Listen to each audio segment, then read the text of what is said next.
Un instant pour la parole ici. Seigneur, merci pour ces instants de la parole. Pourquoi prions-nous avant d'écouter ta parole? C'est pour avoir de bonnes dispositions de cœur. C'est pour que nos cœurs soient préparés à recevoir comme une bonne terre la semence que tu envoies. Pourquoi? Pour qu'elle produise du fruit en abondance. Pour une seule graine, qu'elle produise 30.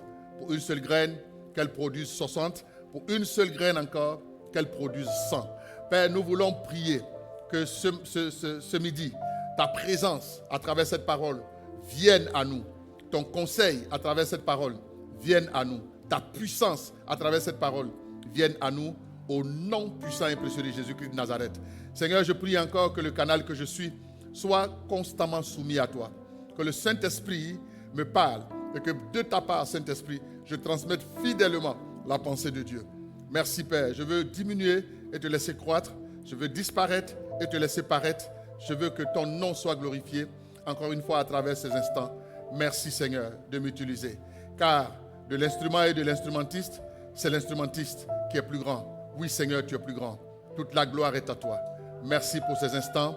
Au nom de Jésus, Amen. Ton Amen est un peu faible. Alléluia. Dis avec moi, Saint-Esprit, j'ai besoin de toi. Le Seigneur répond à cette prière par un oui et amen. Pourquoi? Parce que le Seigneur a promis dans les derniers temps de répandre son esprit sur toute chair. Ça veut dire que concernant le Saint-Esprit, Dieu n'a pas la main dure. Dieu n'a pas une main d'avare. Dieu donne. Il disait aux disciples, si méchants comme vous l'êtes, vous savez donner de bonnes choses à vos enfants, à combien plus forte raison Dieu ne donnera-t-il pas le Saint-Esprit à celui qui le demande? Alléluia. Donc ça veut dire que si tu demandes le Saint-Esprit, Dieu est disposé à te le donner. Gloire à Jésus. Et lorsqu'on lit l'évangile selon Jean, le chapitre 14, nous avons la révélation que les disciples étaient tristes et troublés à l'idée que Jésus s'en allait. Ils se voyaient démunis parce que le maître qui accomplissait des miracles, qui ressuscitait les morts, qui multipliait le pain et qui prêchait la parole avec assurance et efficacité, qui n'avait pas peur du danger. Vous vous rappelez les circonstances dans lesquelles il allait ressusciter Lazare. C'était dans une atmosphère comment on dit, hostile. Parce que quelque temps avant, on avait menacé de les tuer dans l'endroit. Mais quand il s'est agi d'aller sauver une famille qui était éplorée par la disparition d'un des leurs, Jésus n'a pas regardé à sa vie. Pourquoi? Parce qu'il dit que le plus grand amour, c'est de donner sa vie pour ses amis. Jésus a pris ses disciples, ils sont retournés à cet endroit dangereux et Lazare a été ressuscité. Je suis en train de t'expliquer que Jésus peut tout dans ta vie. Mais comme les disciples, souvent le silence de Dieu peut t'inquiéter. Souvent, lorsque Dieu te demande de faire un pas et que le pas ne paraît pas sécuritaire, que tu ne comprends pas toujours, tu peux avoir des inquiétudes, tu peux avoir des réserves. Mais je m'avais te dit, il est avantageux pour toi, donne un bon amen à Jésus-Christ, que le Saint-Esprit soit avec toi maintenant, parce que Jésus n'est plus là. Le Saint-Esprit étant avec toi, lui va venir te rappeler les paroles de Dieu. Les paroles de Dieu que le Saint-Esprit te rappelle, c'est pour créer en toi la foi. Parce que la foi vient de ce qu'on entend, et ce qu'on entend vient de la parole de Dieu. Ça veut dire que le Saint-Esprit n'agit jamais et ne parle jamais en dehors de la parole de Dieu. Donc, Jésus était en train de dire à ses disciples qui étaient inquiets, en Jean chapitre 14, il leur disait que votre cœur ne se trouble point. Croyez en Dieu et croyez en moi, disait Jésus. Il dit, je m'en vais auprès de mon Père. Vous préparez une place. Et il leur dit, il y a beaucoup de places dans la maison de mon Père. Si cela n'était pas, je vous l'aurais dit. Et plus loin dans le discours, il dit, il est avantageux pour vous que je m'en aille. Parce que si je ne m'en vais pas, le consolateur, le Saint-Esprit, il ne viendra pas. Mais quand il va venir, il vous conduira dans toute la vérité. Quelqu'un donne un bon amen à Jésus-Christ. Ça veut dire que le Saint-Esprit nous a été donné par Dieu pour qu'il nous conduise dans toute la vérité. Pourquoi le Saint-Esprit doit nous conduire dans toute la vérité? Parce que nous sommes dans un monde où Satan a répandu le mensonge, où Satan a répandu des contre-vérités, y compris même sur la foi chrétienne. Mais le Saint-Esprit vient à toi, mon frère, pour te révéler toute la vérité de Dieu. Quand tu marches avec le Saint-Esprit, rien n'est caché en ce qui concerne les choses de Dieu, en ce qui concerne la pensée de Dieu pour ta vie. Donne un bon amen à Jésus. C'est pourquoi, frère, il fallait que Jésus s'en aille. Amen. Parce que quand Jésus était à Nazareth, ceux qui étaient à Jérusalem n'entendaient pas ce qu'il disait à Nazareth. Il fallait que Jésus arrive à Jérusalem pour prêcher ce qu'il a prêché à Nazareth, pour que les gens de Jérusalem sachent de quoi Jésus parlait. Maintenant que Jésus s'en est allé, le Saint-Esprit peut être en train de te parler à l'instant même à Vazonnet-Trois-Rivières et être en train de dire la même chose à quelqu'un dans une église du Japon. J'entends pas bien ton amen. Le Saint-Esprit n'a pas de limite. Alléluia. J'entends pas bien ton amen. Le Saint-Esprit, la Bible dit, alors que la parole n'est même pas encore sur ta bouche, il sait ce que tu vas dire. Il sait ce que tu penses. Et il peut mieux intercéder pour toi que toi-même. Donc commençons par comprendre, bien-aimés, que le Saint-Esprit n'est pas une option pour un enfant de Dieu. Le Saint-Esprit est une richesse. Le Saint-Esprit est une personne. Elle fait de toi son ami. On ne vient pas vivre chez quelqu'un qu'on n'aime pas. Alléluia.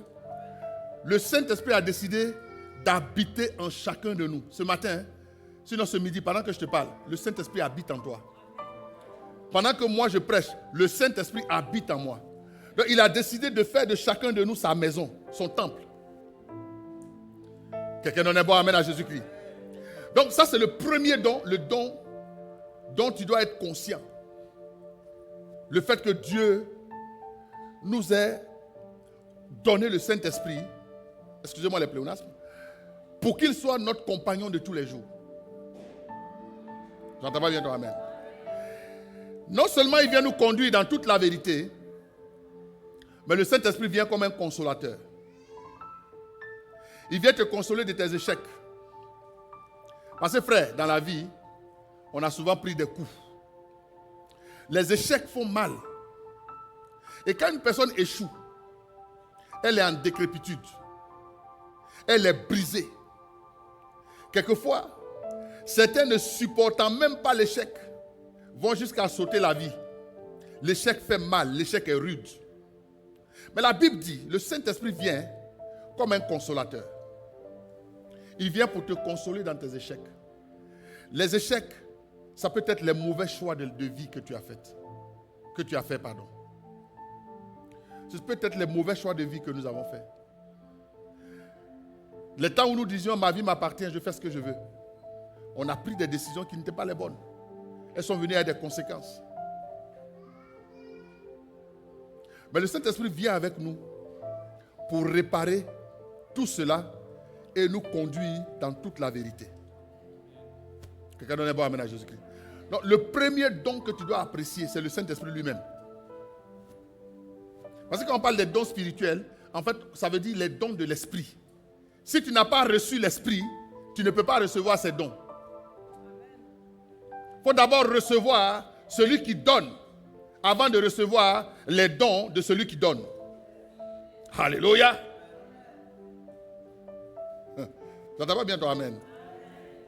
Le Saint-Esprit habite en toi.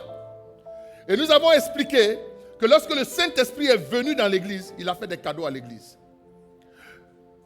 Entre autres cadeaux que le Saint-Esprit nous a fait, on cite les dons spirituels. Le don de la parole de sagesse. Alléluia. Le don de discernement des esprits. Le don de la parole de connaissance. Le don de la foi ou le don de foi. Le don des guérisons. Le don d'opérer des miracles. Le don de la diversité des langues. Le don d'interprétation des langues.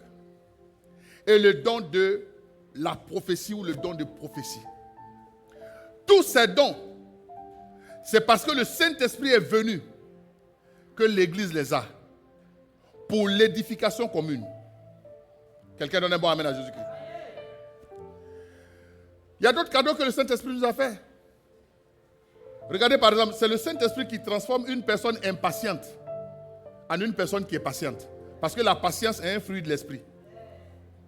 C'est le Saint-Esprit qui transforme une personne colérique, palabreuse, en une personne pacifique. Parce que c'est le Saint-Esprit qui donne la paix. Ton amen me fatigue un peu. C'est le Saint-Esprit qui t'amène à vivre dans le contentement. Parce que le Saint-Esprit te donne ce qu'on appelle la bénignité, qui te permet d'apprécier les petites choses. Parce que Dieu, dans sa préscience, il te donne d'abord les petites choses avant de te donner les grandes choses. Quelqu'un donne un bon amen à Jésus-Christ. C'est par le Saint-Esprit qu'une personne qui est impulsive peut être transformée en une personne tempérante, qui se maîtrise. Quelqu'un donne un bon amen à Jésus-Christ. Donc le Saint-Esprit aussi a des fruits. Et c'est aussi le Saint-Esprit qui a donné à l'Église ce qu'on appelle les 5 ministères pour l'édification de l'Église. Le ministère d'apôtre, le ministère de prophète, le ministère de pasteur, le ministère d'évangéliste, le ministère de docteur. C'est le Saint-Esprit également qui a donné cela à l'Église pour l'édification commune. Donc le Saint-Esprit nous a fait beaucoup de cadeaux.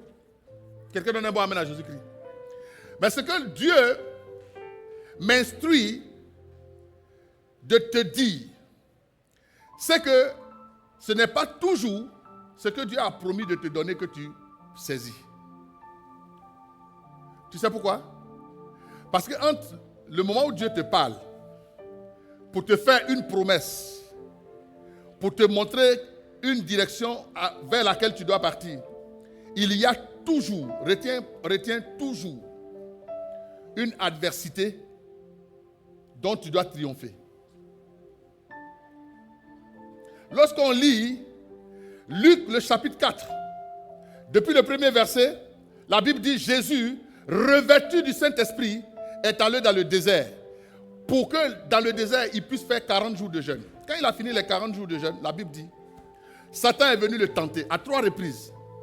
Et à 3 reprises, il a vaincu Satan. Mais vous savez pourquoi Satan est venu le tenter? Pourquoi Satan n'est pas venu le tenter quand il fallait aller au désert? Satan est venu le tenter au moment de sortir du désert. Pourquoi? La Bible dit, lisons Luc chapitre 4. La com peut me l'afficher. Voilà. On continue un tout petit peu. Encore. Allons au verset 6 ou 7. Verset 7. Verset 8. Verset 9. Verset 10. Verset 11. Alléluia. Verset 12. Ça, c'est le dialogue de Jésus avec Satan. Donc, je vais nous en passer. Verset, voilà, très bien, c'est le verset 14 que je cherchais. Maintenant, lisons le verset 14 ensemble. Jésus, revêtu de la puissance, retourna en Galilée et sa réputation gagna toute la région. Dans certaines versions, la Bible dit sa renommée se répandit dans tout le pays. C'est ça que Satan voulait empêcher. Quand Jésus était rempli du Saint-Esprit, Satan ne voyait pas trop de danger. Parce que c'était toujours dans la zone de Jean où il a été baptisé. C'était toujours à Nazareth que tout s'est passé. Jésus s'en va rentrer dans une autre dimension. Quand il sort du désert, la Bible dit il est revêtu. C'est-à-dire qu'il était tellement rempli, ça commençait à couler sur lui. Revêtu. Alléluia. Donc cette puissance-là, Satan a vu que c'était un danger pour lui. Il a dit, il n'a pas envoyé un démon. Il est venu lui-même. Il y a des situations pour lesquelles il envoie les démons. Il envoie les démons. Oui, il peut envoyer un esprit de sommeil. Il dit, va lui donner le sommeil. Parce qu'il a vu que tout ce... Alléluia. Quelqu'un d'autre pas amené à Jésus. En fait, il y a une de mes filles qui a éclaté des rires qui m'a fait rire. Alors, frère, ça dit qu'en fait, pour échouer à un examen là, c'est pas compliqué. Il envoie un esprit de sommeil. Quand tu veux réviser, c'est en ce moment-là que tu bailles. C'est vrai, non? tu dors. Et le résultat, c'est que tu bois du café noir, mais ça ne va pas. Ça, c'est juste le travail d'un petit esprit de sommeil. Alléluia. Pour faire échouer quelqu'un à un examen. Mais cette fois-ci, il a vu que s'il envoyait impudicité, ça n'allait pas marcher. Il envoyait tous les démons, sirènes des eaux, ça n'allait pas marcher. Il s'est dit, lui-même, il vient. Alléluia. Il vient. Il est venu dire à Jésus, trois fois, si tu es le Fils de Dieu. Non, si tu as faim, il faut transformer les pierres en pain. Si tu es le Fils de Dieu, jette-toi. Si tu m'adores, je te donne toutes les richesses. La Bible dit chaque fois, Jésus a dit, il est écrit, et puis il a triomphé. Quand il est sorti de là, la Bible dit, il était revêtu. Et la conséquence de cela, c'est que sa renommée est sortie de Nazareth. Elle s'est répandue dans toute la région, dans tout le pays. Donnez-moi un amen à Jésus-Christ. Au point qu'à un moment donné, le représentant de l'Empire romain a commencé à s'inquiéter. On allait lui dire, mon gars, toi tu penses que tu es le gouverneur ici, il y a un nouveau roi en Israël, il y a un nouveau roi. Tellement Jésus était renommé. Je suis en train de te dire que quand le Seigneur veut te faire passer à une étape supérieure de ta vie, sache qu'il y a une adversité là, à laquelle tu ne peux pas échapper. Il y a des moments où il y a des choses que Dieu te donne. Les choses qu'il te donne pour lesquelles il n'y a pas de transition là, elles ne sont pas trop dangereuses. Ce n'est pas trop puissant. Quand Dieu veut te donner des choses qui vont t'impacter, impacter ta famille, impacter les nations, impacter ton environnement, te donner une renommée, tu dois affronter le diable. Donnez-moi un amen à Jésus-Christ. Donc, frère, il faut cesser de pleurer pour dire, Saint-Esprit, pourquoi tu es là et puis je souffre? Oui, c'est normal. Il est là, tu souffres parce qu'il y a quelqu'un qui ne veut pas que tu puisses manifester ce que le Saint-Esprit t'a donné. Ouvre les yeux. Ouvre les yeux. Ne reste pas là pour dire, mais c'est comment ma vie, je ne la comprends plus, elle est devenue bizarre. Calme-toi. Sache que tu es en train d'affronter un Goliath. Est-ce que quelqu'un peut me dire quel lien il y a entre le désert et puis le trône? Ma fille, Dieu envoie un jour Ésaïe. C'est Ésaïe, non? Non, le prophète Samuel. Il envoie Samuel dans la maison d'un monsieur qu'on appelle Isaïe. Il s'en va là-bas. Le monsieur fait passer tous ses enfants. D'abord, la nouvelle qui vient dit, mon gars, je viens chez toi parce que Dieu m'a dit, il y a un roi dans ta maison. Donc le papa dit, Alléluia. Je suis béni. Il fait passer tous ses fils. Samuel dit, non. Tout ce que tu viens de me faire passer là, je n'ai pas vu le roi. Il dit, mais pourtant c'est terminé. Samuel lui dit, mais tu es sûr que c'est fini, tu n'as plus d'enfants? Il dit, ah, mais il y a un petit là, lui, il est dans la forêt. Je l'envoie toujours pour pète les animaux. Il dit, va le chercher. Donc, David, il sort de nulle part. Et on vient lui annoncer un matin, contre toute attente, sans qu'il n'ait planifié cela, qu'à partir d'aujourd'hui, c'est toi le nouveau roi d'Israël. Et le sacrificateur le oint. Quelqu'un dit avec moi problème. Dès que le sacrificateur l'a oint, voici une nouvelle histoire qui commence pour David. Maintenant, quand Dieu l'a oint là, il faut que Dieu fasse éclater sa renommée dans tout le pays. Vrai ou faux? Dieu doit faire éclater la renommée du petit qui était en brousse. Faut l'emmener au grand jour. Dieu envoie Goliath. Goliath se met dans la vallée et puis il insulte et le roi d'Israël, et l'armée d'Israël, et le peuple d'Israël, et le Dieu d'Israël. Pendant 40 jours, frère, personne ne bouge. Parce que Goliath, il a 3 mètres. C'est-à-dire ça. Sa taille, c'est 3 mètres. C'est comme un ours qui est debout.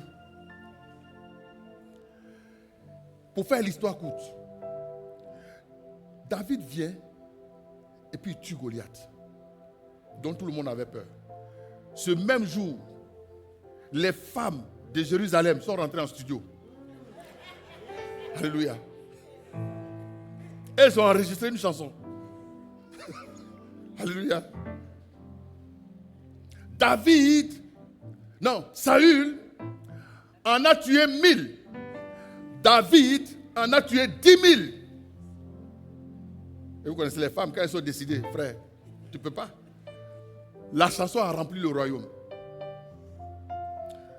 Saül en a tué 1000, David en a tué 10 000. Saül en a tué 1000. Ce n'est pas une chanson longue, hein, c'est une seule phrase.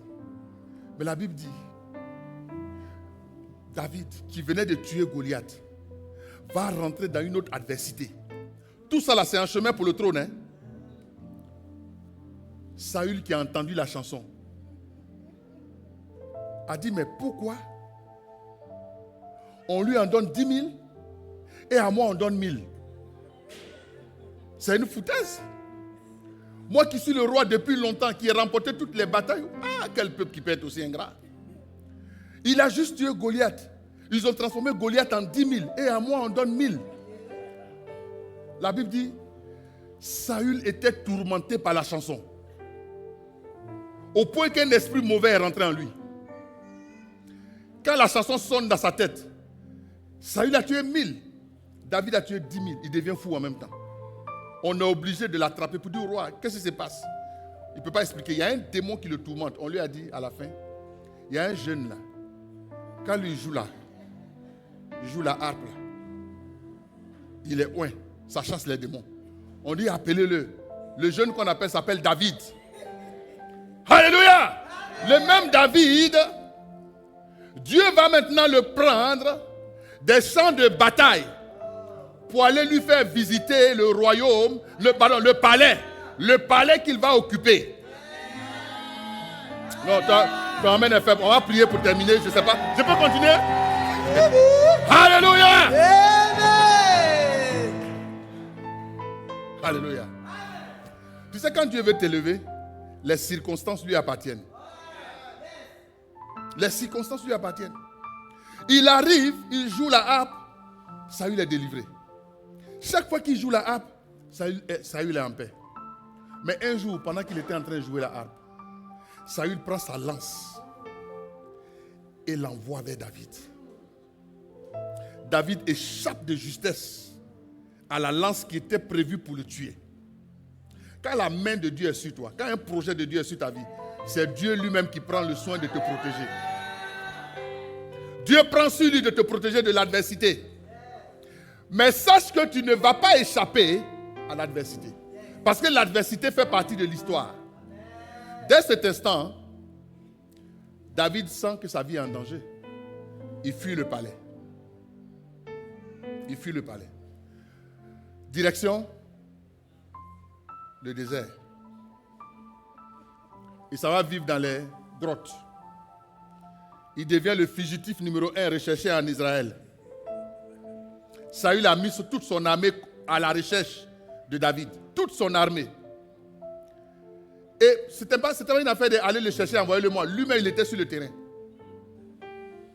Pour un enfant, un jeune homme de 17 ans, qu'il a délivré de Goliath. Alléluia. Mais en même temps, pour une chanson, il veut la peau de l'enfant. Frère, souvent, certains combats dans votre vie, vous ne les comprenez pas. Vous ne savez même pas pourquoi la personne qui vous attaque là vous attaque. Vous ne savez pas, vous ne comprenez pas qu'est-ce que vous avez fait de mal. Frère, quand ton histoire est un peu bizarre de cette manière, c'est que ta gloire, ta renommée est en train d'arriver. Je n'entends pas bien ton amen. L'une des raisons pour lesquelles le Saint-Esprit vient dans ta vie, c'est pour te donner la capacité de rentrer dans les promesses de Dieu pour ta vie. Si David n'était pas loin, David allait abandonner. David allait venir signer un traité de paix avec Saül pour dire, mon frère, garde ton royaume, garde ton trône. Laisse ma petite vie, je n'ai rien demandé. Je m'arrête chez mon père. S'il te plaît, à partir d'aujourd'hui, ne t'inquiète pas. S'il y a un prochain combat, je ne vais pas venir. Lui-même, il va aller voir chaque femme pour dire, madame, la chanson là, allez au studio, allez l'annuler. Ne la chantez plus, ne la chantez plus. Frère, frère, dis avec moi, tu es déjà né. Regarde ta soeur, regarde ton frère, dis-lui, ma soeur, tu es déjà né, on n'y peut plus rien. On n'y peut plus rien. Ta destinée est déjà en marche. Il faut lui ajouter, il faut assumer. Alléluia. Il faut assumer. Il y a des moments où on dit tu peux laisser, hein, tu peux abandonner. Hein. Si une voix comme ça sonne dans ton esprit, elle est diabolique. Quand Dieu t'a lancé vers ta destinée, justement le diable veut que tu abandonnes. C'est ça qu'il veut. Mais tu ne dois pas lui faire cette passe-là. Tu ne dois pas accepter cela. Quelqu'un donne un bon amen à Jésus-Christ. Maintenant, ça c'était l'introduction. Revenons au sujet du Saint-Esprit et de ses dons. Je t'en parle parce que quand on parle des dons spirituels, pourquoi plusieurs personnes d'abord ne reçoivent pas les dons? Et pourquoi ensuite les dons ne sont pas manifestés? Parce que justement, entre le moment où Dieu dit, aux uns il donne la parole de connaissance, aux autres il donne le don de discernement, à un autre il donne la prophétie, il y a quelqu'un qui est là, qui est en embuscade pour t'empêcher de manifester ce don-là.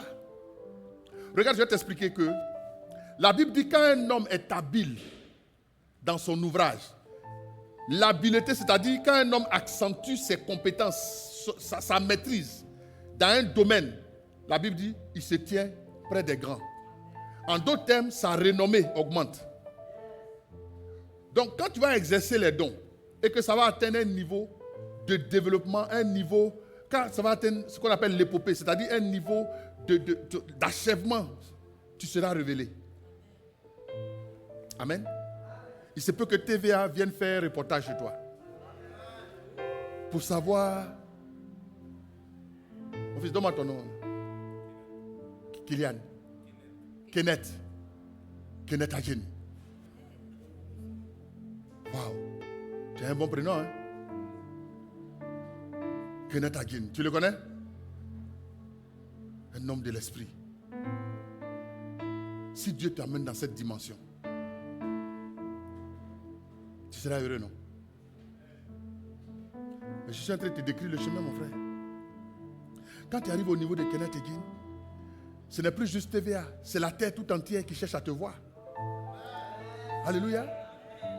Ce n'est pas juste à Trois-Rivières. C'est un autre niveau. À Bangalore, à Singapour. Alléluia. Où encore? Tu as envie d'aller où sur la terre? Partout. À Zanzibar. Au Chili. Tout le monde a envie de te voir. Tout le monde veut entendre ta voix. Tout le monde veut avoir l'onction qui est sur ta vie. Vrai ou faux? Mais ça prend un parcours. Et ce matin, par la grâce de Dieu, j'ai parlé de 2 ennemis qui s'opposent à toi lorsque tu veux manifester les dons spirituels. Il y en a plusieurs, mais je vais aborder seulement 2 aujourd'hui. Le premier ennemi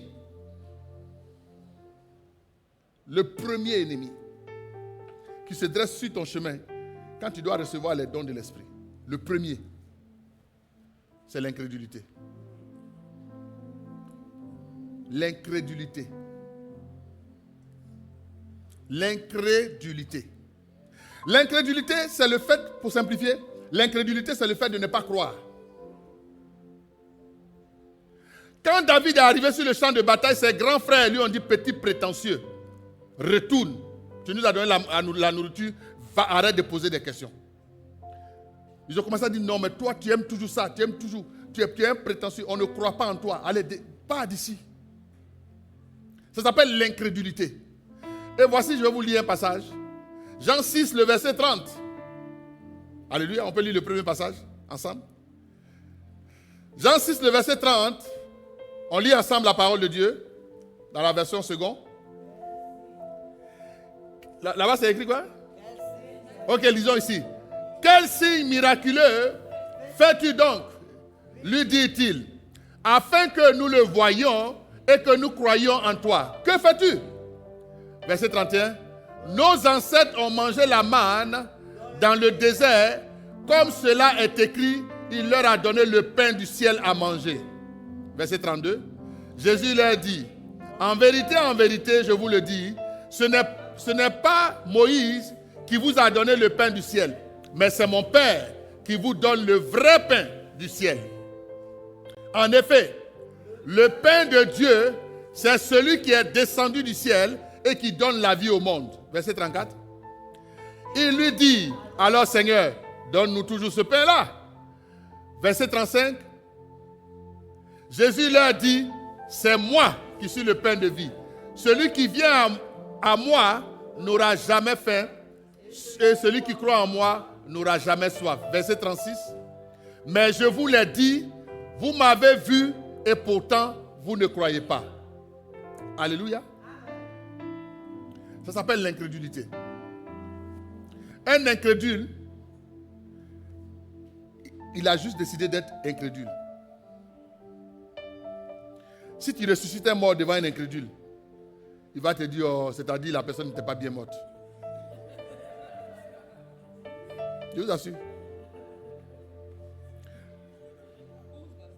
Un incrédule, on lui dit, Jésus a guéri le cancer. Il dit, non, c'est pas ça n'a pas atteint la phase terminale. La chimio pouvait faire la même chose. Frère, un incrédule trouve toujours des arguments pour ne pas croire.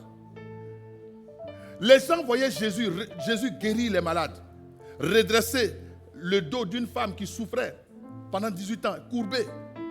Jésus a guéri quelqu'un qui avait une main sèche. Jésus faisait des miracles, mais les gars sont venus dire à Jésus, si tu dis que tu es de Dieu, montre-le nous. C'est-à-dire tout ce que Jésus faisait là, pour eux, ce n'était rien. Maintenant, ils sont venus dire à Jésus, nous on veut du pain. Parce qu'il est écrit que nos pères ont mangé du pain qui tombait du ciel. Toi, tu as multiplié le pain. Il faut faire tomber ça du ciel. Il faut que le pain tombe. Ce que nous on a mangé là, ce n'est rien. On veut le pain du ciel. Jésus dit, ce n'est pas Moïse qui a donné le pain à vos parents. C'est mon Père qui leur a donné le pain. Et il dit, le vrai pain, ce n'est pas la manne qu'ils ont mangée. C'est celui qui est descendu du ciel. Ils disent, alléluia. Qui est descendu du ciel? Donc, donne-nous ce pain-là. Pourquoi le man, il dit, je suis le pain. Vous m'avez vu. Mais vous n'avez pas. Vous avez décidé de ne pas croire. Quand quelqu'un veut avoir les dons spirituels, si cette personne est incrédule, mets une barrière, non, pas une barrière, mets une croix sur le don. Parce que Dieu ne donne pas à quelqu'un qui ne croit pas en lui. Jacques, le chapitre 1, le verset 6. Est-ce qu'on peut lire Jacques 1, le verset 6? Jacques, le chapitre 1, le verset 6. Alléluia. Amen. Si vous avez vos Bibles, allez dans Jacques, c'est vers la fin. Alléluia. Jacques, c'est après 2 Pierre. 2 Pierre? Non. Pas 2 Pierre, 3 Jean. C'est ça nos juges. Hey, c'est après quoi? Après Hébreu, non? Ouais, c'est ça. C'est en train de m'embrouiller là. Je me ressaisis. Alléluia. Jacques, chapitre 1. Donc c'est avant 1 Pierre. Commençons par verset 5, le verset 5. Il dit, si quelqu'un d'entre vous manque de sagesse, qu'il la demande à Dieu qui donne à tous, simplement et sans reproche, et elle lui sera donnée. Quelqu'un dit avec moi, mais. Il faut dire ça fort. Dis, mais. Regarde ton frère et puis dis-lui, mais. Regarde ta soeur, dis-lui, mais. Qu'il la demande avec foi, sans douter. Car celui qui doute est semblable au flot de la mer agité par le vent et poussé de côté et d'autre. Qu'un tel homme ne s'imagine pas qu'il recevra quelque chose du Seigneur. C'est un homme irrésolu, inconstant dans toutes ses voies. Alléluia. J'entends pas bien ton amen. Vous savez, frère, l'incrédulité est une barrière, est un obstacle qui t'empêche de recevoir ce que Dieu veut te donner. Et Dieu dit, si une personne ne croit même pas, ce n'est même pas la peine. Dans Hébreu 11, il a dit, or sans la foi, Hébreu 11, il est impossible d'être agréable à Dieu. Donc Hébreu, c'est le livre d'avant. Hébreu 11. Je crois que c'est le verset. Verset combien? Excellent. Non, vous êtes fort. Hein? Allez, acclamez le Seigneur pour vous-même. Verset 6. Oh, sans la foi, il est impossible de lui être agréable, car il faut que celui qui s'approche de Dieu croit que Dieu existe et qu'il est le rémunérateur de ceux qui le cherchent. Alléluia. La Bible est claire. Ça veut dire qu'il y a plusieurs choses que le Saint-Esprit voulait te donner que tu n'as pas reçues parce que tu ne crois pas. La personne dont je parle n'est pas dans cette salle. Mais je pense que quand on parle de croire, quelquefois nous-mêmes là, on est pris à défaut. Je vous assure qu'il y a des moments où toi et moi, on ne croit que quand les choses sont évidentes. Mais la Bible dit, nos pères, ils ont cru contre toute espérance. Ils ont espéré contre toute espérance. Les prières que tu fais là, souvent tu viens prier, tu as la foi, Dieu, tu es fort, tu vas me donner. Et puis le lendemain, tu viens dire, Dieu, est-ce qu'il y a une autre solution? Parce que ça là, je vois que c'est du frère. La Bible dit, tu te fatigues, tu ne vas rien recevoir. Oui. Comment tu peux venir à Dieu? Tu viens dire à Dieu, j'ai la foi, tu vas me donner. La Bible dit. Ça, c'est le matin. Le soir, tu viens dire à Dieu, il y a un plan B. Jésus, on ne sait jamais. De quoi parles-tu? Tu n'as pas la foi. Tu n'as pas la foi. Arrête de m'embrouiller. Tu n'as pas la foi. Si tu pries et que tu ne crois pas jusqu'au bout, tu ne vas pas recevoir. Et ce qu'on dit là vaut pour le Saint-Esprit. Le Saint-Esprit vient te dire, Afi, comment tu t'appelles? Comment? Victoire. Oh, tu as un joli nom, hein? Alléluia. Victoire. Jésus vient te dire, je te donne la victoire. Tu as la victoire. Donne-moi un domaine où tu vas avoir la victoire. Dans tes études, par exemple. C'est-à-dire, Dieu dit, cette session-là, dans tous les devoirs, tu as A. A+. Alléluia. C'est la plus grande note, non? Voilà. A+. Et puis ton professeur vient te donner un cours. Il y a un cours là. Depuis qu'il est rentré le matin dans la salle, jusqu'à la fin de la journée, tu n'as rien compris. Ce n'est pas ton cas, ma fille. Toi, tu comprends tous les cours. Mais quand tu n'as rien compris, tu as envie de dire, mais le A+ va venir d'où? Alléluia. Alléluia. Mais le A+ là, si tu as la foi, tu vas l'avoir. Quand on parle de foi, souvent les gens pensent que j'ai fini de prier, j'attends, le ciel va le faire. Non. La foi égale la confiance en Dieu plus l'action. Donne un bon amen à Jésus-Christ. C'est-à-dire quand tu vas aller prier, il va te donner une directive qui va faire en sorte que tu ailles saisir ce qu'il t'a promis. Donne un bon amen à Jésus-Christ. Et c'est souvent au niveau de la directive là qu'on perd toute la foi. Pour dire, hé Dieu, toi-même tu avais dit, mais je ne comprends pas, tout est. Mais est-ce que ce que tu décris est vrai? Oui. Mais aucune réalité ne doit te pousser, à toi à qui je parle en ce moment précis, à perdre la foi. Parce que si tu perds la foi, tu as tout perdu. Parce que la Bible dit, dès l'instant où l'incrédulité s'installe, Jésus, le Saint-Esprit ne fait plus rien. Les mêmes gars qui sont venus parler à Jésus pour dire, montre-nous le pain là. Jésus a dit, mais je suis le pain, vous me voyez, vous ne croyez pas. Ils sont venus dire un jour encore à Jésus, les pharisiens là. On a entendu dire que tu fais beaucoup de miracles là. Fais-nous un miracle, on va le voir. Jésus dit, moi, vous faites un miracle, vous n'allez pas avoir un miracle. Le seul miracle que vous allez avoir, c'est le miracle de Jonas. Ce qui est arrivé à Ninive là. Ça vous suffit. Mais moi, je ne ferai pas de miracle pour vous. Et Jésus n'a pas fait de miracle. Dans cette ville-là, il n'a pas fait. Pourquoi? Parce que les gens étaient incrédules. Un autre jour, Jésus devait guérir un aveugle. La Bible dit, quand il a regardé l'atmosphère, il a pris l'aveugle, il dit, mon fils, il dit, frère, viens, on s'en va. Quittons l'atmosphère. L'atmosphère là, elle n'est pas favorable au miracle. Il s'est retiré avec le gars pour aller ouvrir ses yeux. Pourquoi? Parce que là où ils étaient là, tout le monde était incrédule. Pour dire ce gars-là, on l'a vu, il est né aveugle, il va mourir aveugle, il a tant. Ils ont commencé à tout raconter. Frère, souvent, fuyez les voix qui vous volent votre foi. Fuyez les voix qui vous volent votre foi. Parce que quand la foi n'est plus là, ça s'appelle l'incrédulité. L'incrédulité empêche la main de Dieu d'agir.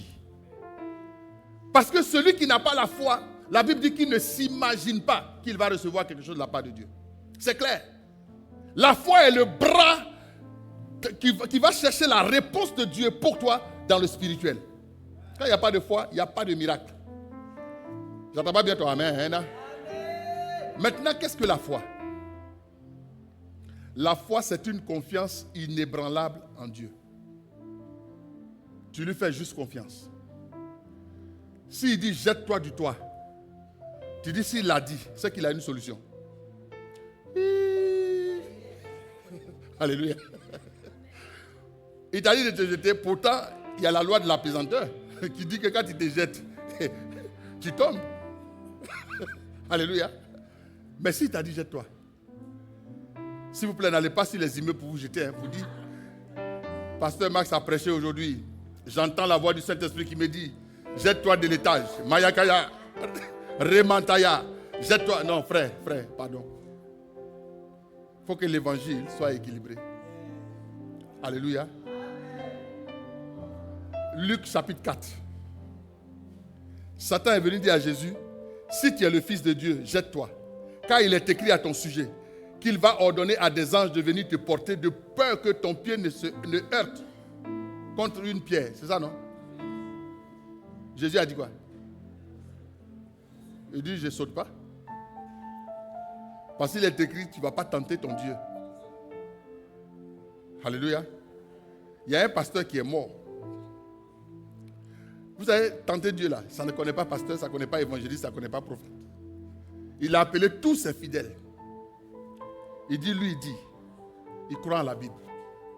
Il a la foi. Jésus a marché sur les eaux. Lui, il va marcher. C'est triste, c'est même pas drôle. Il prend ses fidèles. Et puis, ils viennent au bord de la mer. En tout cas, un cours d'eau. C'est une histoire vraie. Ils viennent. Haramatasaya, tu as marché. Et puis les fidèles sont là. Les fidèles sont en prière. L'Emra Sakadama. Aujourd'hui, Seigneur, tu montres ta puissance, ton œuvre, ta gloire. Alléluia. Mabreka. Le groupe d'intercession l'accompagnait en fait. Puis il a commencé à avancer dans l'eau. Il est rentré dans l'eau. Il a avancé. L'eau est arrivée à la...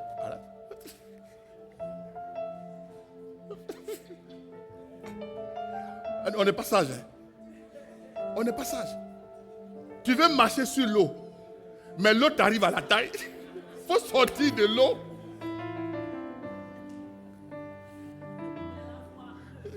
C'est la foi.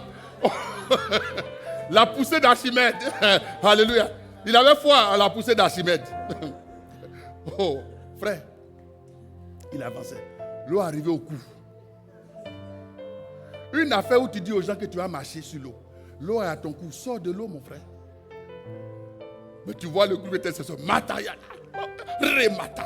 Motosuka. Seigneur, tu es avec notre pasteur. La main de Dieu. La gloire. Renamata. Le pasteur est noyé. Le pasteur s'est noyé.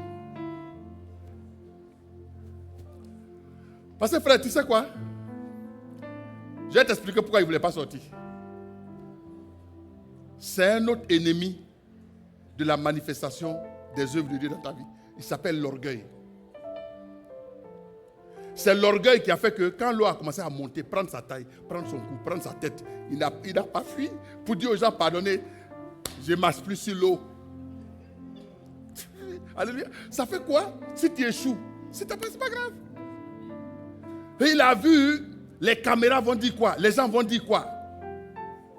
C'est un autre ennemi. Lui, je le laisse de côté parce que ça, je vais en parler plus tard. Il ne fait pas partie de ceux dont je veux parler aujourd'hui. Donc, l'incrédulité empêche les choses de Dieu d'atterrir dans ta vie. Quand elles arrivent, elles sont suspendues. Elles ont envie de trouver une atmosphère de foi. Mais quand elles viennent, elles trouvent de l'incrédulité, de la dureté, c'est-à-dire ton cœur est loin de Dieu parce que tu mets Dieu au rang des hommes. La grâce, la présence, le don, il est suspendu, il ne descend pas. Que cela ne t'arrive pas au nom de Jésus. Que cela ne t'arrive pas au nom de Jésus. J'entends pas bien ton amen. Deuxième piège, deuxième ennemi qui se dresse sur ton chemin quand tu t'en vas chercher les dons spirituels. Ce deuxième piège s'appelle le manque d'amour. Alléluia. Le manque d'amour. Pour ceux qui prennent note, vous pouvez prendre aussi Luc 11, le verset 14 à 15 sur l'incrédulité. J'avais donné un exemple, je disais, quand quelqu'un est incrédule, même si tu ressuscites un mort, il va toujours raconter sa vie. Ici, la Bible dit, Jésus chassa un démon qui était muet. Lorsque le démon fut sorti, le muet parla et la foule fut dans l'admiration. Maintenant, voilà les incrédules qui arrivent. Ils disent, mais quelques-uns d'entre eux disent, c'est par Belzébul, le prince des démons, qu'il chasse les démons. Vous voyez, l'incrédule va toujours expliquer. Et il va toujours ramener les choses à des affirmations qui ne glorifient pas Dieu. Va toujours simplifier. Si c'est arrivé, c'est parce que ça pouvait arriver à tout le monde. Qui t'a dit ça? Si certaines choses pouvaient arriver à tout le monde, frère, moi où je suis là, j'ai envie de monter dans SpaceX pour aller voir, pour aller faire un tour dans les galaxies. Alléluia. Mais ça coûte 20 millions, frère, le billet. Si ce n'est pas 20 $, c'est 20 millions. Ça veut dire que tout le monde ne rentre pas dans SpaceX pour partir. Blue Origin, tout le monde ne va pas là-bas, frère. Si moi j'ai 20 millions, je construis l'église. Quelqu'un donne un bon amen à Jésus? Oui. Ça veut dire qu'il y a certaines choses qui ne sont pas accessibles à tout le monde. Et la vie est comme ça. Maintenant, le jour où demain vous allez me voir, on dit, Pasteur Max est monté dans SpaceX pour aller faire. Parce que je peux recevoir un billet, un don. Hein. C'est-à-dire sur toute la terre.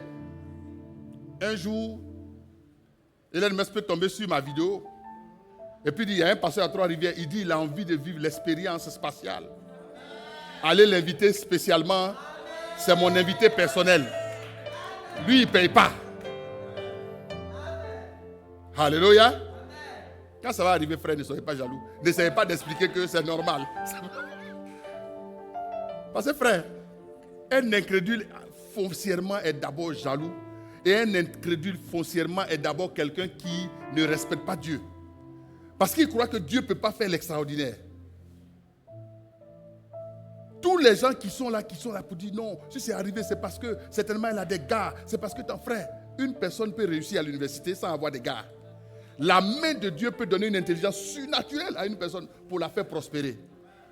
Donc moi je suis dans un mindset de si mon frère Kenneth vient tout de suite et puis il garde une Lamborghini devant la porte, c'est une grâce que Dieu lui a faite. Il peut. Pourquoi devons-nous croire que ce sont les jeunes brouteurs, les gens qui sont bizarres, qui doivent avoir les choses excellentes? Pourquoi? Dieu peut bénir ses enfants. Donnez moi amen à Jésus-Christ.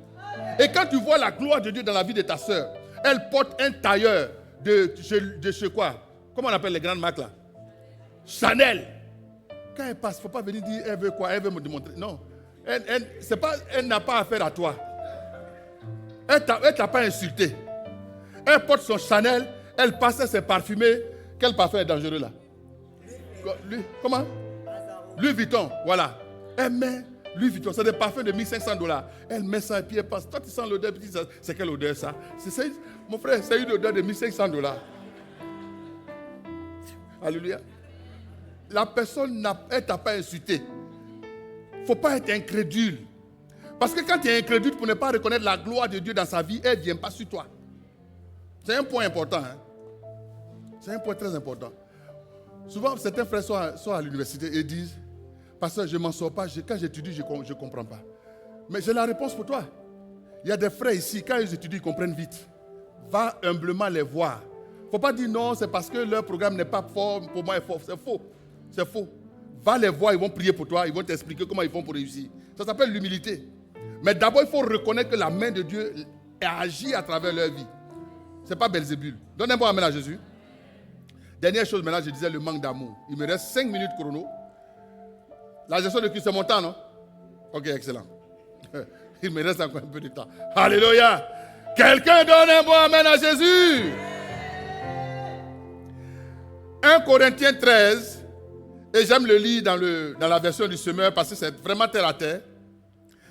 La Bible dit, en effet, verset 1, si je parlais les langues des hommes, et même celles des anges, mais sans avoir l'amour, je ne serais rien de plus qu'une trompette qui claironne, une trompette claironnante et une cymbale bruyante. Si j'avais des prophéties, si je connaissais tous les secrets, c'est-à-dire les paroles de connaissance, si je possédais toute la connaissance, c'est-à-dire le discernement des esprits, tout, la parole de sagesse, tout est dedans, toute la connaissance. Il dit, si j'avais même dans toute sa plénitude la foi, jusqu'à transporter les montagnes, ça c'est quel don? Le don d'opérer des miracles. Il dit, sans l'amour, je ne serais rien. Quelqu'un donne un bon amen à Jésus-Christ. Quelqu'un donne un bon amen à Jésus-Christ. Le deuxième obstacle qui se dresse sur le fait que tu reçoives les dons du Saint-Esprit et les manifestes, c'est le manque d'amour. L'amour, sa définition est complexe. Parce que plusieurs personnes définissent très mal l'amour. Il y en a qui vont te définir l'amour par rapport à ce qu'ils reçoivent de toi.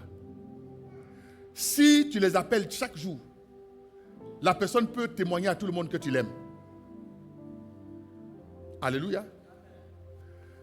Mais parce qu'elle raisonne par rapport à ce qu'elle voit. Elle raisonne par rapport à ce qu'elle sent. Par rapport à ce qu'elle reçoit. Tu sais quoi? La personne qui t'aime le plus dans l'église peut être une personne qui ne te dit pas bonjour tous les jours. Elle peut être cachée, mais intercédant pour toi jour et nuit. En secret. Alléluia. Les hommes ont défini l'amour par ce que les yeux voient, par le gain. Mais Dieu est en train de dire quoi? Que tu peux même manifester le don d'opérer des miracles, mon frère. S'il n'y a pas l'amour, la Bible dit, ça ne sert à rien. Tu peux avoir la connaissance de toutes choses. Tu peux dire, oh, Dieu m'a montré. Je vois une grâce particulière sur ta vie. Mayakaya, tu es béni. Alléluia. Je vois. Quand j'ouvre les yeux, je vois. Dieu dit, sans amour, ça ne sert à rien. Souvent, les gens ont reçu des dons et les dons qu'ils ont reçus ont été corrompus parce qu'ils n'avaient pas d'amour. J'aime prendre l'exemple de... Parce que ce que j'ai dit, j'ai vu une vidéo, frère. Même pas une vidéo, 2 vidéos sur les réseaux sociaux. Le pasteur appelle monsieur, monsieur, toi là-bas, viens. Le monsieur vient. Le monsieur vient. Il dit, mais tu as commis l'adultère hier. 2 vidéos différentes. Tu sais mon interprétation de ça? Tu n'as pas l'amour. Tu n'as pas l'amour. Dans l'une des 2 vidéos, la dame est venue pour dire, je demande le divorce en même temps. Alors sur Internet, bon, sur Internet, il y a du tout là, mais frère, souvent, quand tu vas prendre ce qui va te... Tu vois des choses comme ça. C'est terrible. Et c'est dans le corps de Christ. Des gens qui manifestent les dons sans amour. Est-ce que tu t'es posé les questions, quand tu finis de dévoiler le monsieur comme ça en public, que deviennent ces enfants qui sont à l'école de dimanche pendant le culte? Qui vont revoir la vidéo sur les réseaux sociaux. Que devient la dame qui était tranquillement là-bas, qui croyait en son mari? Elle s'est dit jusqu'à ce jour-là, elle croyait que son mari était le plus fidèle de la terre. Je vous assure. Dieu a fait exprès pour lui donner cette foi-là pour la préserver. Ce jour-là, tu es venu tout gâter, tu as tout brisé. Tout brisé. En l'appelant publiquement pour lui dire, mon frère, hier tu as commis l'adultère. Répands-toi, Makayakaya, répands-toi. Sinon tu vas en enfer, enfer. Est-ce que ce que tu as dit est vrai? Oui. Mais tu l'as dit sans amour. L'amour, voici comment il aurait fonctionné. après le culte, frère, est-ce que je peux te voir 2 minutes après le culte? Je t'appelle à mon bureau. Puis j'ai dit, mon frère, est-ce que tout va bien dans ta vie? Ça a été comment ta semaine? Alléluia. Que Dieu te bénisse abondamment. Tu sais, Dieu t'aime. Il a un amour très profond pour toi. Après, les modes opératoires peuvent changer. Hein? Mais je suis en train de te dire qu'il y a certaines informations, quand tu veux les donner pour gagner quelqu'un, pour amener quelqu'un à la repentance, il faut préparer l'atmosphère. Il ne faut pas attaquer frontalement. Même si je l'appelle au bureau et je dis, mon frère, tu n'es pas sérieux dans l'église. Regarde-moi comment tu te comportes. L'esprit vient de me révéler que hier tu as commis l'adultère. Il va fuir l'église. C'est-à-dire, la seule chose que j'aurais réussi à faire, c'est qu'il va dire dans l'église, le pasteur, les yeux du pasteur sont ouverts. Je ne viens plus dans cette église. C'est la meilleure chose que le meilleur cadeau que tu lui aurais fait, c'est de le faire fuir. Par contre, si je prépare le terrain, comme je suis en train de vous expliquer, frère, ça va dans ta vie? Jésus t'aime. Tu sais, tu es tellement précieux à ses yeux. Mais tu sais quoi? L'adultère est un péché. Dieu m'a montré que c'est encore un défi pour toi. Est-ce que tu veux que je prie avec toi? Pour qu'il te relève et te donne la force de dominer cet esprit. Pendant que tu es en train de parler, même comme c'est par l'esprit, le monsieur même, il pleure déjà, il pleure. Pendant que tu parles, il pleure. Il pleure, il va te dire, c'est même pas hier seulement, il y a longtemps que je suis dedans. Pourquoi? Parce que tu l'as gagné. Tu l'as gagné. Maintenant, quelqu'un a envie de dire, mais pasteur, ce que tu expliques là, où c'est dans la Bible? Je t'explique. Le prophète Nathan vient annoncer à David qu'il a commis un péché. David, pour la circonstance, a fait tuer Uri pour prendre sa femme Bathsheba. Il a enceinté la dame. Et comme il n'a pas réussi à coller la grossesse à son mari, il a décidé de tuer le gars. Et donc, ni vu ni connu dans le royaume. Les deux étaient sereins. Alléluia. Dieu révèle, tout ça Dieu révèle, comme même dans un film, il le révèle au prophète Nathan. Et il dit au prophète Nathan, va dire à mon serviteur qu'il a péché. Alléluia. En temps, au moment où il s'en a dit, n'est-ce pas? La dame avait accouché, non, déjà, non? Non, elle n'avait pas encore accouché. Elle n'avait pas encore accouché. Viens voir le prophète. Le prophète vient voir le roi. Il dit, oh roi, vis longtemps. Alléluia. Regarde comment il commence maintenant. Ça dit, oh roi, ton esprit est grand. Ton Dieu est vivant. Vis longtemps. David même est déjà content, tu vois. David est content. Il dit, voici quelqu'un qui est venu honorer ma royauté. Maintenant il dit, roi, est-ce que je peux te présenter une petite situation? Le roi dit, mais vas-y, parle. Il dit, oh roi, j'ai une histoire à te raconter. J'ai été témoin d'une situation d'un monsieur qui avait il avait une seule vache, qu'il entretenait bien. Elle était grasse, mais elle était seule. Il n'avait qu'elle seule. À côté de ce monsieur, il y avait un autre qui était aussi en train de faire son élevage, mais lui, il avait beaucoup d'animaux. Il avait plusieurs vaches grasses, belles. Il pouvait prendre n'importe quelle vache et la manger. Mais voilà ce qu'il a fait. Il est allé prendre la vache du monsieur qui n'avait qu'une seule vache. Il a tué et il a mangé la vache. Le roi David dit, dans mon royaume ici? Le prophète dit, oui, roi, c'est dans ton royaume. Il dit, un tel monsieur, faites-le venir, il mérite la mort. Il mérite la mort. Et on doit l'exécuter. C'est la loi martiale pour ce monsieur. Le prophète dit, oh roi, ton âme est grande, ton esprit est grand, ton Dieu est vivant. Cet homme, c'est toi. Waouh. Le roi dit, cet homme, c'est moi, ça. Dieu dit, oui. Tu as tué Uri pour prendre sa femme. Dieu commence à déballer. David se prosterne. David s'abaisse. Il dit que Dieu me pardonne. J'ai pensé que l'affaire là, Dieu n'avait pas. Dieu a vu. Mais le messager aussi avait l'amour. Il n'a pas dit voici un roi, un faux roi. On l'a dit, il a tué Goliath. Il est là maintenant qu'on lui a donné le trône, il vit mal. Ils sont là comme ça, Dieu est puissant, alors que c'est un dangereux adultère. Donc, il y a un prophète là. Lui, un prophète qui n'a pas d'amour peut venir.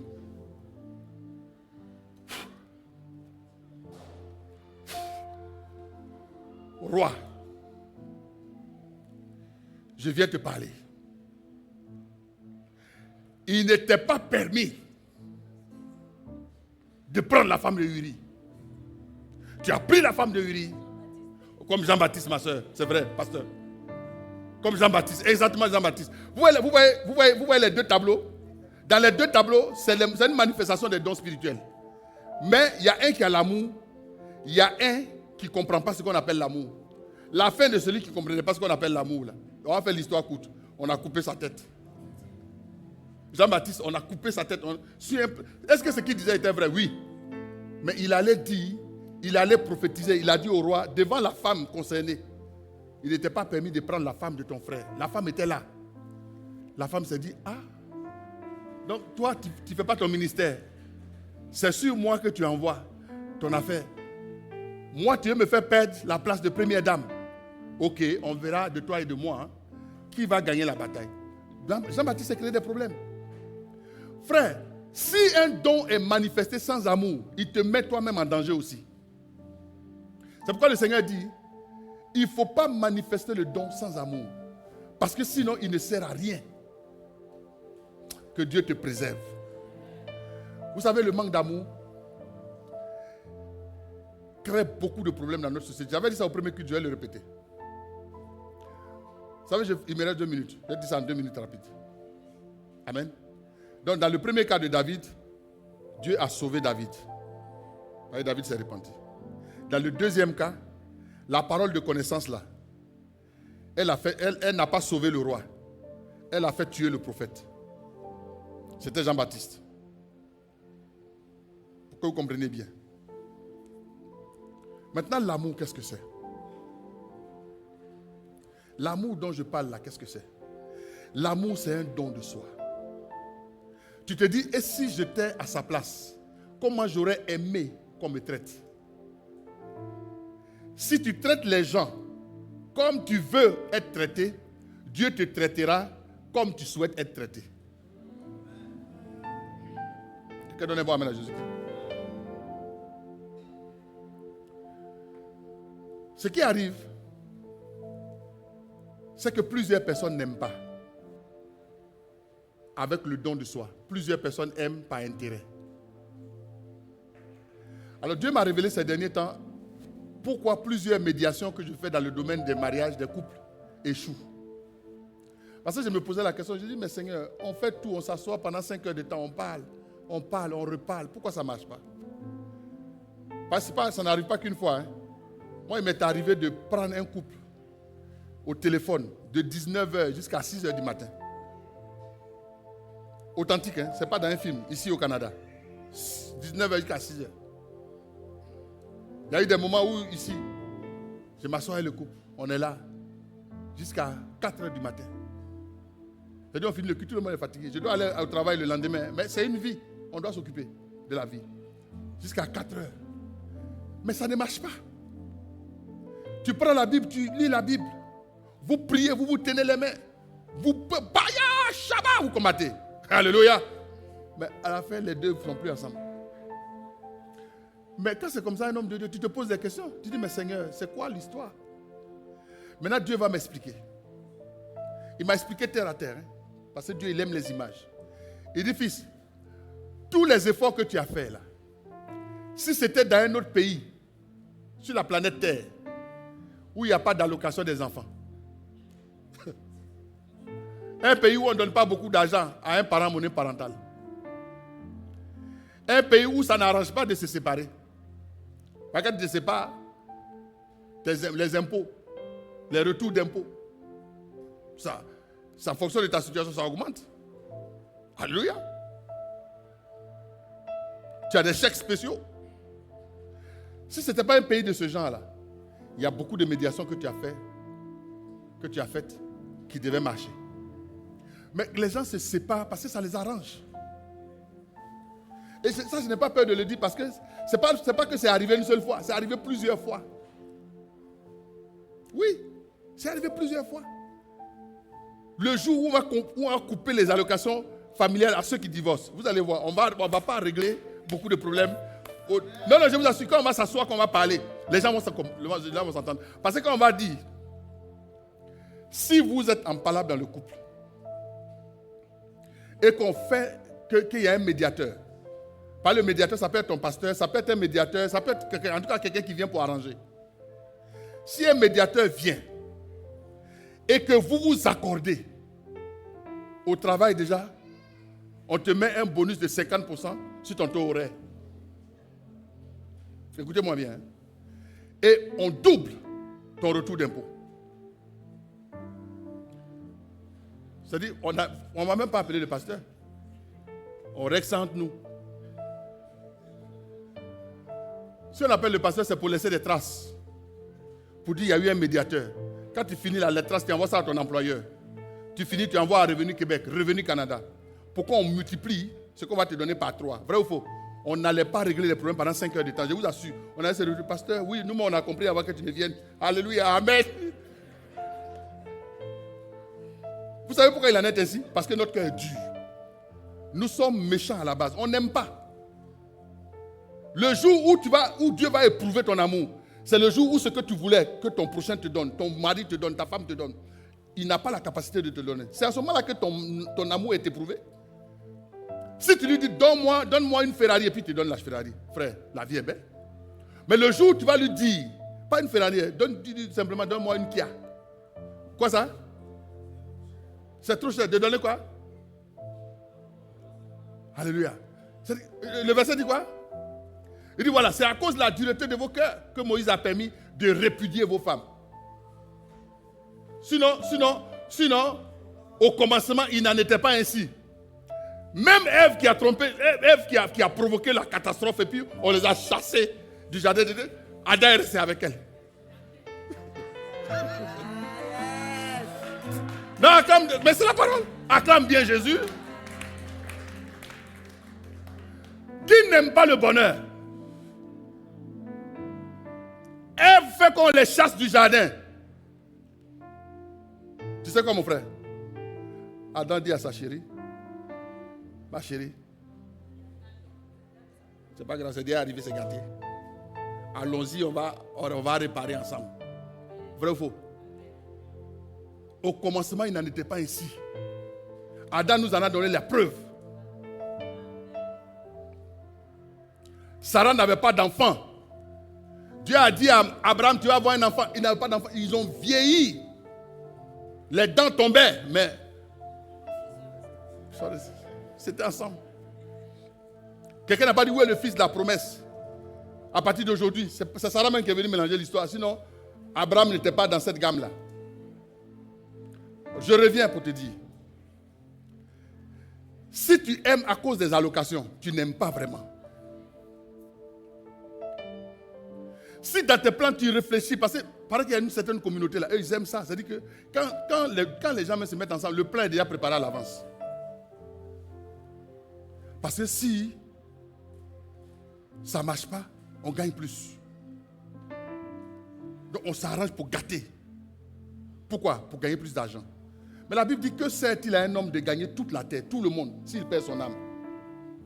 Si tu perds ton âme, ça sert à quoi? Même si on te donne des allocations multipliées par 50, ça t'amène où?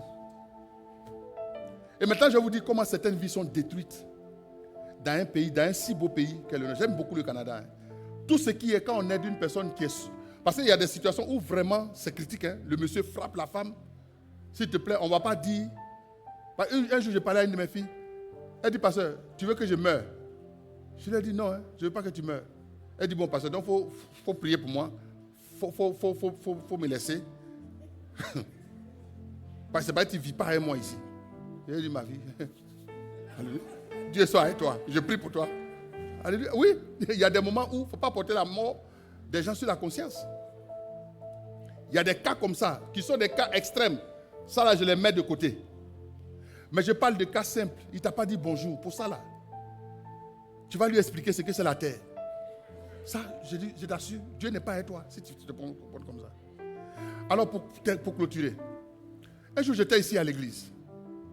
Et puis on me fait appeler pour dire, il y a un monsieur qui veut me voir. Je vais voir le monsieur. Vraiment, quand tu le vois, tu savais qu'il avait des problèmes. Mais il avait une grosse mallette.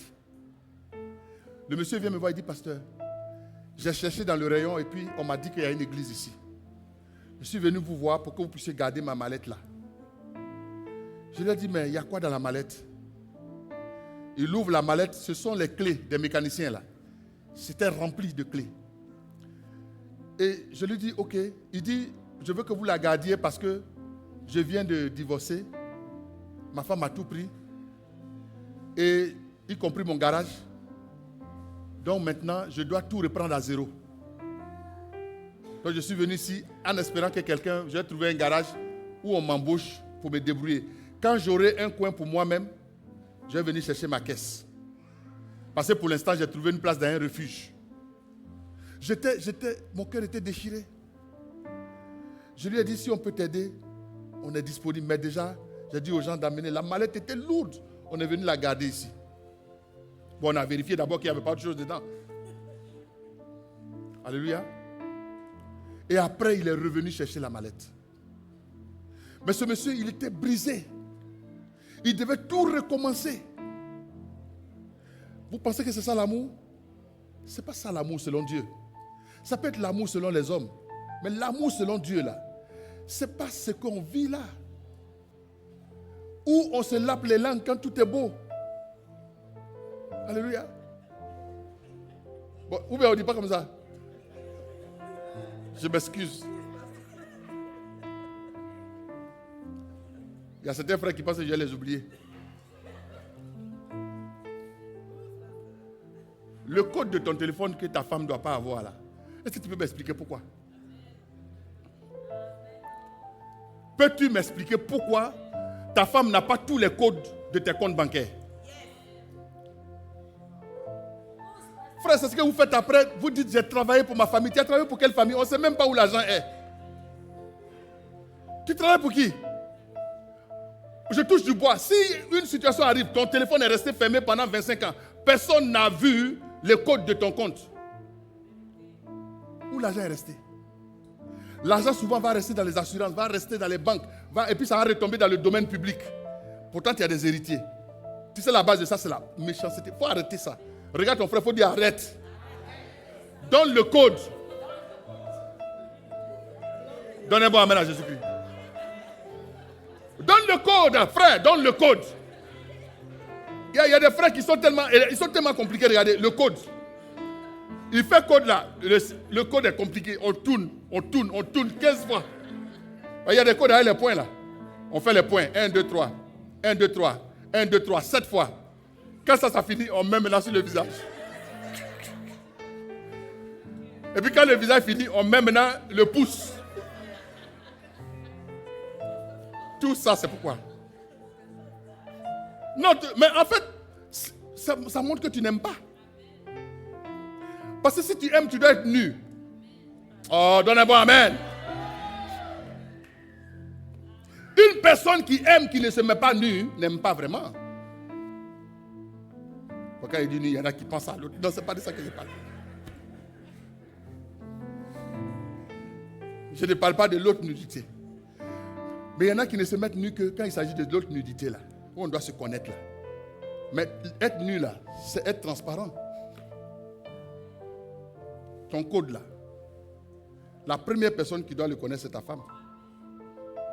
Moi, tous les téléphones que j'ai sur la terre, ma femme connaît tous les codes. Parce que je n'ai rien à cacher. Les soeurs pensent que je les oublié. Quand tu reçois le téléphone,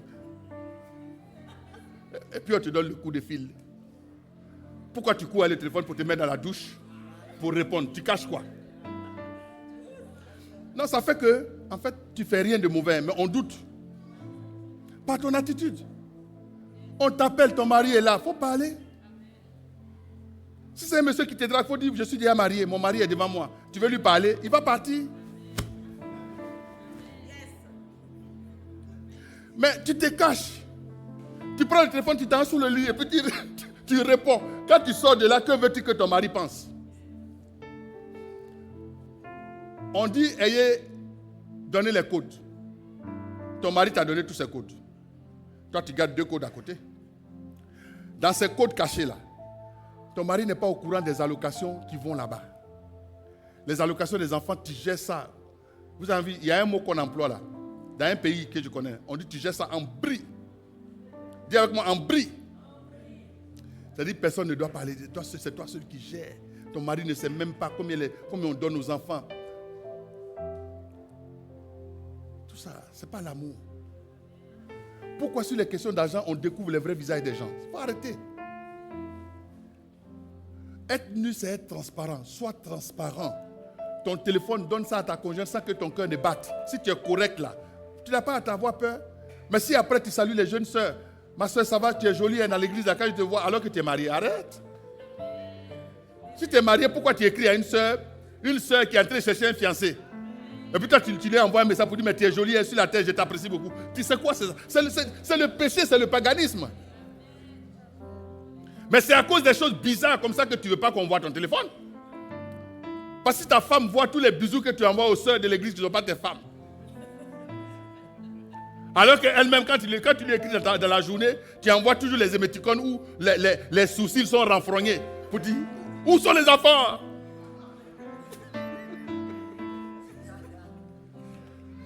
Mais quand ce sont les gens qui n'ont rien à voir avec toi, les soeurs de l'église, laisse-les tranquilles, pardon. Elles cherchent leur mari, il ne faut pas les embrouiller. Tu leur envoies les fleurs par WhatsApp, pourquoi? Regarde, ça se fout, il faut arrêter. Dis à un frère, il faut arrêter. Tu es béni abondamment au nom de Jésus. Donne un bon amen. Donc il faut aimer d'un amour vrai, un amour transparent. Et par la grâce de Dieu, on va voir les autres ennemis plus tard.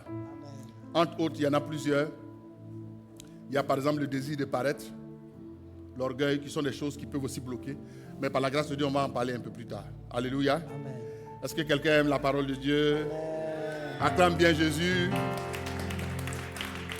Amen.